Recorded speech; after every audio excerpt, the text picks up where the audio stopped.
नमस्कार दोस्तों, बहुत बहुत स्वागत है आपका इस कार्यक्रम में। दोस्तों, अ, ट्रंप साहब ने एक बात कही कि ईरान बड़ी बहादुरी से लड़ा। अब ये तो भाई गजब की बात हो गई है।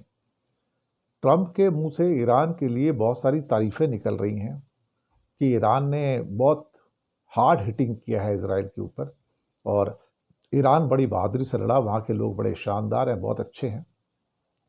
ये बातें कहने से वो भी बाज नहीं आ रहे हैं। भारतीय जनता पार्टी का जो ब्राह्मणवाद है उसका विभत्स चेहरा निकलकर बाहर आ गया। और कथावाचक तो इंडिया में बहुत सारे हैं जो प्रवचन वगैरह देते रहते हैं। उसमें से एक यादव जाति का एक जब एक कथावाचक आया तो उत्तर प्रदेश में वहाँ के ब्राह्मणों से बर्दाश्त नहीं हुआ और उसको पकड़कर उसका सिर वगैरह मुंडवा दिया, उसकी बहुत बेइज्जती की और मामला राजनीतिक भी हो गया। समझ में मुझे नहीं आता अल्टीमेटली भाई कि कथावाचक बनने के लिए क्या आपको सिर्फ ब्राह्मण होना जरूरी है? ये तो मनुवाद की वापसी है पूरी की पूरी। और जो सारा का सारा जो आरएसएस का और बीजेपी का एक विभत्स एजेंडा है ब्राह्मणवाद का, मनुवाद का, उसके जो असली दांत हैं निकलकर फिर से बाहर आ गए हैं। लेकिन चलिए पहले बात करते हैं जो अमेरिका के राष्ट्रपति डोनाल्ड ट्रंप ने कहा है ईरान के बारे में कि ईरान तो भाई बहुत बहादुरी के साथ लड़ा है, बहुत करेज के साथ उन्होंने जंग का सामना किया है। अगर वो तेल बेचना चाहते हैं तो तेल बेच सकते हैं, उन्हें देश को दोबारा खड़ा करने के लिए पैसे चाहिए। ट्रंप ने यह कहा है कि चीन ईरान से तेल खरीद सकता है। उनका कहना है कि अमेरिका और ईरान के बीच में अगले हफ्ते हमारी बातचीत होगी, और नेटो का जो मीटिंग था नीदरलैंड में वहां से वो बात कर रहे थे और हम कोई समझौता कर सकते हैं। मैं अभी नहीं जानता, लेकिन ज़रूरी नहीं है। उन्होंने अभी जंग लड़ी है और वो अपनी दुनिया में वापस चले गए हैं। मैंने ये कहा था कि ईरान के पास एटम बम नहीं हो सकता, वो या तो नष्ट कर हो चुके हैं या हमने उन्हें नष्ट कर दिया है।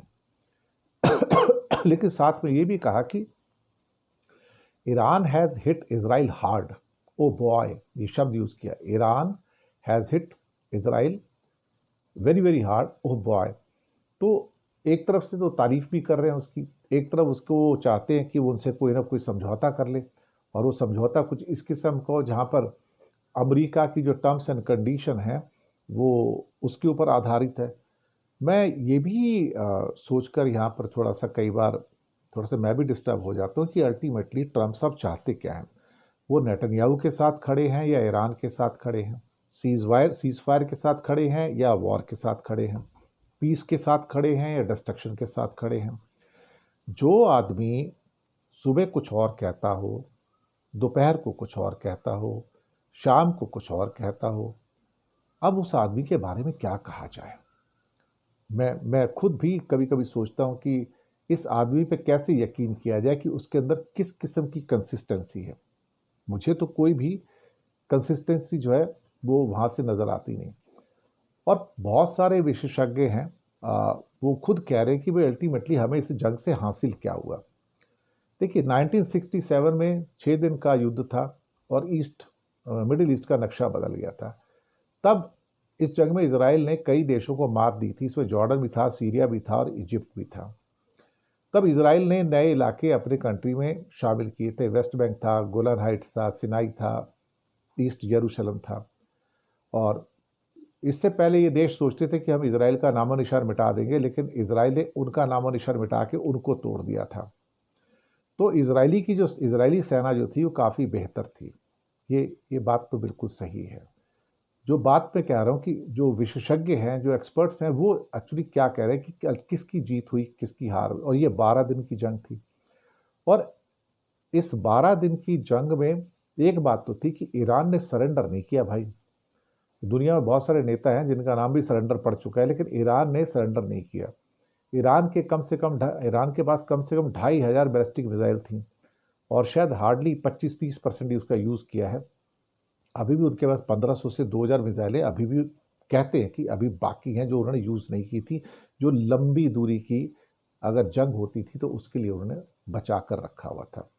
लेकिन हाँ, एक बात है कि ईरान के जो परमाणु प्रोग्राम है उसको झटका तो लग गया, कुछ महीने पीछे हो जाएंगे, उनका नुकसान हुआ है। लेकिन क्या इसराइल को झटका नहीं लगा? इज़राइल को बहुत बड़ा झटका लगा। इज़राइल में बहुत बड़े लेवल पर बर्बादी हुई है।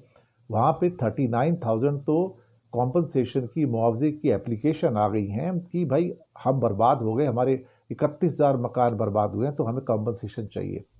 तो जो नुकसान हुए वो सही है, लेकिन इज़राइल इसलिए परेशान है कि उसको जो अपनी जो क्या कहते हैं कि जो नुकसान है, वो भी काफ़ी बड़ी दुनिया में हुए हैं।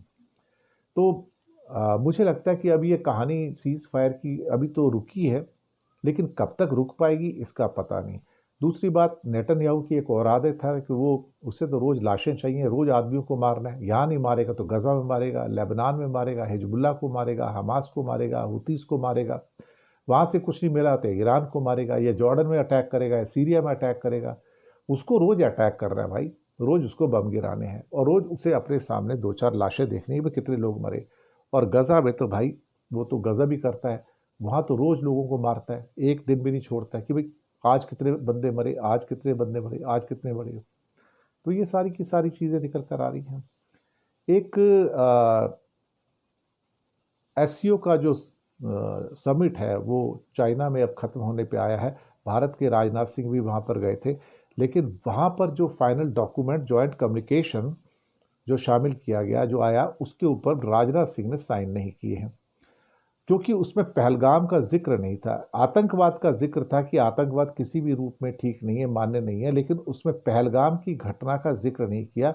और इसके एक दस्तावेज पर राजनाथ सिंह यानी कि भारत ने दरअसल साइन करने से इनकार कर दिया। अब उससे होता क्या अल्टीमेटली? होगा तो कुछ भी नहीं है। हमने जो बोलना था वहाँ पे बोल दिया, लेकिन जो जॉइंट कम्युनिकेशन है वो जॉइंट कम्युनिकेशन तो फिर भी आएगा। उस पर यह आ जाएगा कि डिसेंटिंग नोट है कि इंडिया ने इसके ऊपर साइन नहीं किए हैं, लेकिन उसके होने से ये तो नहीं हो सकता ना कि कम्युनिकेशन ही ना आए। कम्युनिकेशन तो आएगा ही आएगा अल्टीमेटली, और आया भी है। अब पूरा का पूरा इस टाइम मेरे पास उसका जो पूरा ड्राफ्ट इस समय मेरे पास अवेलेबल नहीं है, लेकिन जब आएगा मैं आपको अपने किसी न किसी एपिसोड में उसको आप तक पहुंचाने की ज़रूर बात करूंगा। इसके बाद हम एक और घटना पे आते हैं जो उत्तर प्रदेश में काफ़ी हद तक कथावाचकों के साथ जो बदसलूकी हुई है उसके ऊपर बात करेंगे। दरअसल क्या है कि भारत एक मनुवाद के ऊपर जिंदा रहने वाली सोसाइटी है, और ब्राह्मण अपने आप को भगवान के दूत के रूप में मानते हैं और बाकियों को क्या कहते हैं कि बिल्कुल नीचे रखते हैं। अब वहाँ पे यादव जाति के जो कि ओबीसी में आते हैं, उनके दरअसल एक कथावाचक के साथ इटावा में जो बदसलूकी हुई है, फिर उनके बाल कटवा दिए गए कि तुम्हारी हिम्मत कैसे पड़ी कि तुम यादव जाति के हो और तुम कथावाचक कैसे बन गए।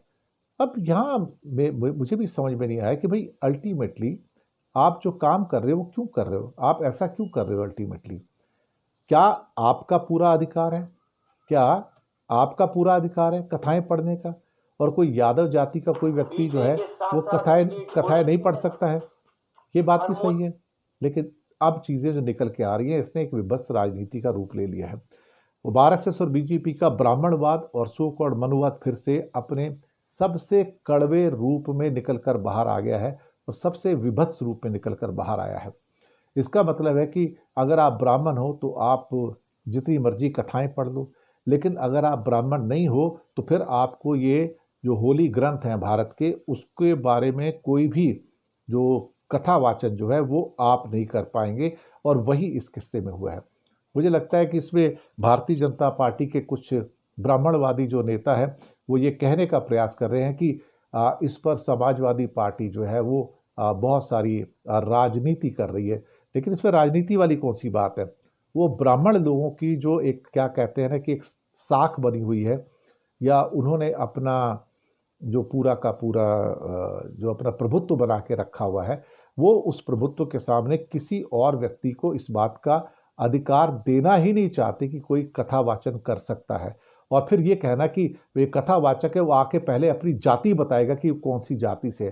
This is absolutely absurd. और दरअसल कहा जाए तो भारत वही पिछड़ा हुआ, मानसिक रूप से पिछड़ा हुआ बैकवर्ड कंट्री है जो अभी भी ब्राह्मणवाद के कर्स यानी कि श्राप से बाहर नहीं निकल पाया है, और ना ही निकलेगा। आप देख लीजिएगा, क्योंकि उस ब्राह्मणवाद की विभत्स जड़ें इतनी गहराई तक अंदर गई हुई है कि उससे निकल पाना इतना आसान नहीं होगा।